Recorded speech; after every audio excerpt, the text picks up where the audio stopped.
नमस्कार, आप देख रहे हैं हिंदुस्तान पिलर्स। हमारी उपस्थिति पिपराई विधानसभा क्षेत्र के ग्राम सभा जैनपुर सियारामपुर में है। यहाँ पर मान्यवर काशीराम जी के 91वें जन्म दिवस पर भव्य कार्यक्रम का आयोजन किया गया। इस कार्यक्रम में एससी, ओबीसी और माइनॉरिटी समाज के लोगों ने बढ़ चढ़कर भाग लिया और मान्यवर काशीराम जी को श्रद्धांजलि अर्पित की। इस मौके पर ग्राम सभा जैनपुर के प्रधान पद के प्रत्याशी मदन यादव और समाजसेवी संजय यादव ने मान्यवर काशीराम जी को श्रद्धा सुमन अर्पित की और मान्यवर काशीराम जी पर अपना विचार रखा। देश के करोड़ों करोड़ों दिलों के रहनुमाई करने वाले एक ऐसे शख्सियत जिनकी जयंती पे आप और हम उनके इतिहास को, क्रियाकलाप को जानने और सुनने आए हैं। ऐसे शख्सियत मान्यवर काशीराम अपनी बीएससी की पढ़ाई के बाद डीआरडीओ में वैज्ञानिक पद पे थे।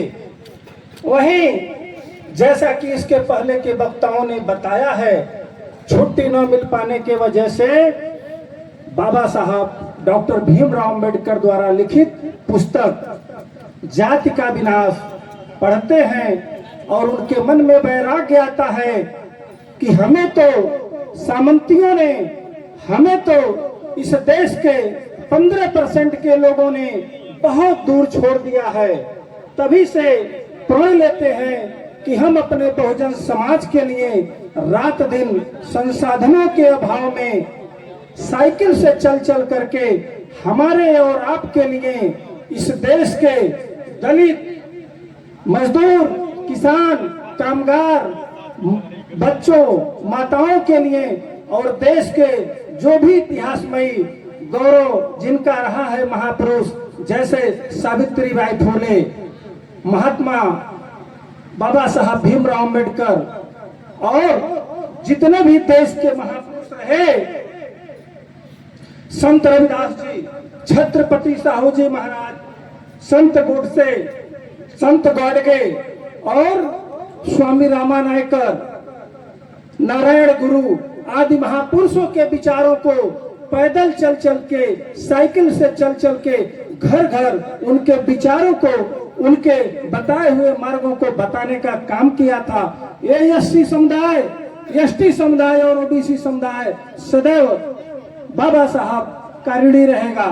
साथियों, आज हमें इस मंच के माध्यम से बोलने का जो अधिकार मिला है, वह अधिकार बाबा साहब डॉक्टर भीमराव अंबेडकर के द्वारा बनाए हुए इस संविधान से मिला है। साथियों, हमें और आपको शिक्षा से दूर किया जा रहा है, इस संविधान से दूर किया जा रहा है।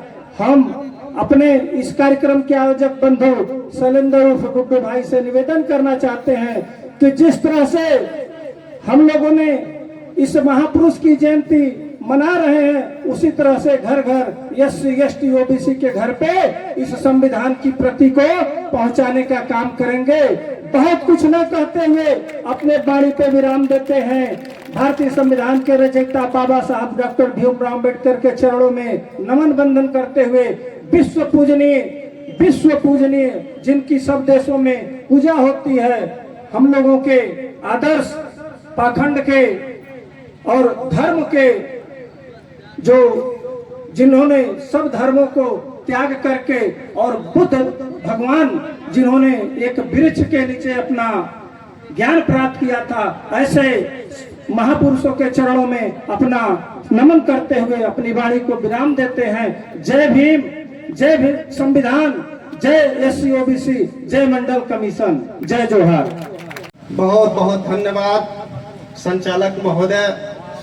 हम सबसे पहले करुणा के सागर तथागत बुद्ध के चरणों में नमन करते हुए एवं भारत संविधान के निर्माता बाबा साहब का नमन करते हुए और आज जिनके जन्मदिन पर हम इकट्ठा हुए मान्यवर काशीराम जी के चरणों में नमन करते हुए यहाँ पर एकत्रित हुए इस मंच पर उपस्थित हमारे सभी अतिथिगण एवं सामने बैठे पिता तुल्य बुजुर्ग, नौजवान साथी एवं माता एवं बहनें एवं इस देश के भविष्य नौनिहाल बच्चे, साथियों, आज मान्यवर कांसीराम साहब का जन्मदिन है।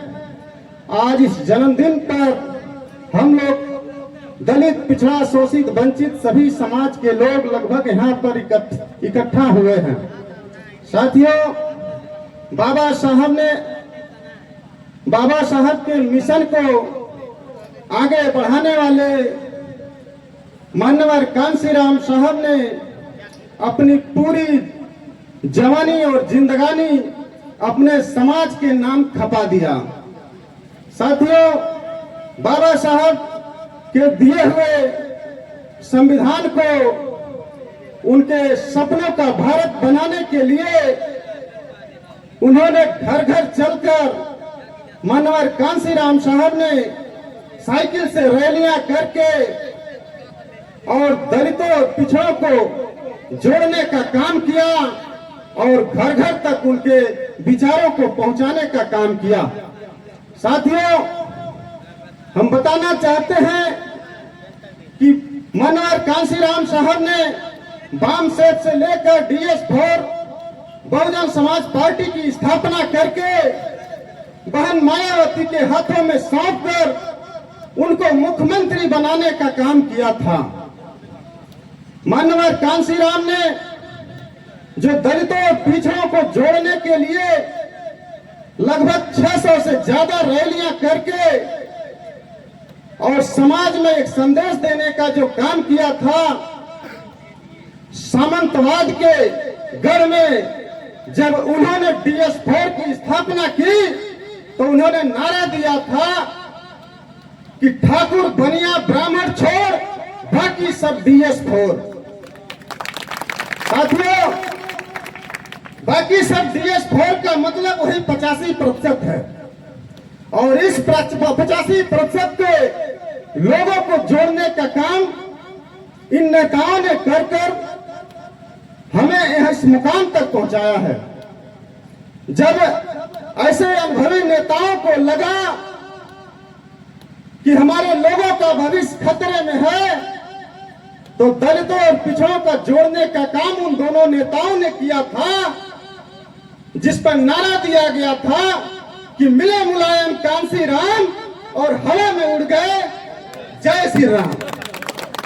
साथियों, उस समय धरती पुत्र मुलायम सिंह ने मानवर कांसीराम को इटावा से सांसद बनाने का काम किया था।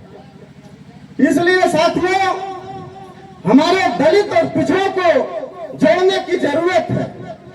उस समय उन लोगों ने जोड़ा था, लेकिन उस गठबंधन को तोड़ने वाले साजिशकर्ता यही सामंतवादी मनुवादी विचारधारा के लोग इस गठबंधन को तोड़वाने में सफल रहे। साथियों, आज वह दौर है कि हम लोगों को इकट्ठा होना पड़ेगा, नहीं तो हमारी जो संविधान की दी हुई जो व्यवस्थाएं हैं उसको सब समाप्त करने के लिए मनुवादी विचारधारा के लोग पूरे इस देश को जकड़ लिए। साथियों, मैं कहना चाहता हूं कि जितने दलित, शोषित, वंचित के लोग हैं उन्हीं को दबाने का काम, उनके हिस्सा छीनने का काम किया जा रहा है। जिस तरह से आज अभी 2-4 दिन पहले आप लोगों ने देखा होगा कि पुलिस के भर्ती का रिजल्ट निकला है, जिसमें 60,000 सीट थी, जिसमें 30,000 सीट केवल 15% वालों को दे दिया गया है और 30,000 केवल 85% को बांट दिया गया है। इसलिए साथियों, इस पर हमें आपको सचेत होना होगा और ये बहुत बड़ी लड़ाई है। बड़ी लड़ाई जीतने के लिए हमें आपसी समझौता करके उन मनवादी विचारधाराओं से जीतना होगा। बाकी जो हमारा और आपका मतभेद होगा वो हम बैठकर आपस में समझ लेंगे, लेकिन बड़ी लड़ाई जीतने के लिए हमें एक होना पड़ेगा। इसलिए साथियों, मैं आप लोगों से निवेदन करता हूं कि पेरियार ललाई सिंह ने कहा था कि जितने दलित शोषित वंचित के लोगों को हमेशा दबाया जाता है, उन्होंने कहा था कि बलिदान न सिंह के होते सुना, बलिदान न सिंह के होते सुना, बकरे बलवेदी पर लाए गए, न टेढ़े काटे वृक्ष गए, सीधों पर आरे चलाए गए, सीधों पर आरे चलाए गए, विषधारी का बाल लगा का भया, विषहीन सदा तड़फाए गए, विषहीन सदा तड़फाए गए। इसलिए साथियों, हम लोगों को एक होकर और इस दौर में जो संविधान खत्म करने की बात करने वाले मनवादी विचारधाराओं को हटाने के लिए हमें एक होना पड़ेगा। मनोहर कांशीराम साहब के सपनों को, बाबा साहब के सपनों को पूरा करने के लिए हमें इस लड़ाई में आगे आना पड़ेगा, नहीं तो हमारा संविधान नहीं बचेगा।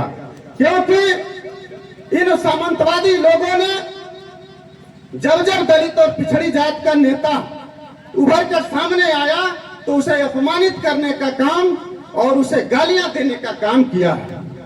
जिस तरह से जब हमारे नेताओं को जब ये लोग झुका नहीं पाए, मिटा नहीं पाए, जिस तरह बाबा साहब को लोग झुका नहीं पाए, मिटा नहीं पाए, तो उन्हें केवल दलितों का नेता बता दिया, उनको केवल दलितों का नेता बता दिया, हमारे और आपके बीच में गुमराह किया। उन्होंने कहा कि ये तो केवल बाबा साहब दलितों के नेता हैं, आप लोग क्यों झंडा धोते हो। लेकिन बाबा साहब ने हिंदू कोड बिल के बाद जब पिछड़ी कमीशन का गठन हो रहा था तो उसमें पिछड़ों के हित में नहीं था। उस समय बाबा साहब ने मंत्रिमंडल से नाराज होकर इस्तीफा दे दिया और कहा हम पिछड़ों के साथ अन्याय नहीं होने देंगे। बाबा साहब ने साबित कर दिया कि बाबा साहब दलितों के नेता नहीं, बाबा साहब पूरे 85% के नेता हैं, वो हर दलित और पिछड़े शोषित समाज के नेता हैं। इसलिए साथियों, बाबा साहब के सपनों का भारत बनाने के लिए हमें और आपको एक होकर और अपने समय निकालकर समाज के लिए देना पड़ेगा और उनके खिलाफ लड़ना पड़ेगा।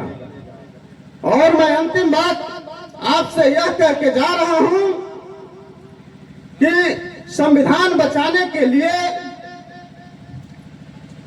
अंतिम बात आपसे संकल्प लेके जा रहा हूं और आप लोगों से यही गुजारिश करूंगा कि संकल्प लेके जाइएगा कि इस संविधान को बचाने के लिए भूख ने, प्यास ने, उल्लास ने पाला है हमें, कभी बहके तो फाकों ने संभाला है हमें, शत्रु के आधुनिक पंजिम ने हमें ढाला है हमें, झोपड़े फूंक के मैदान से निकाला है हमें।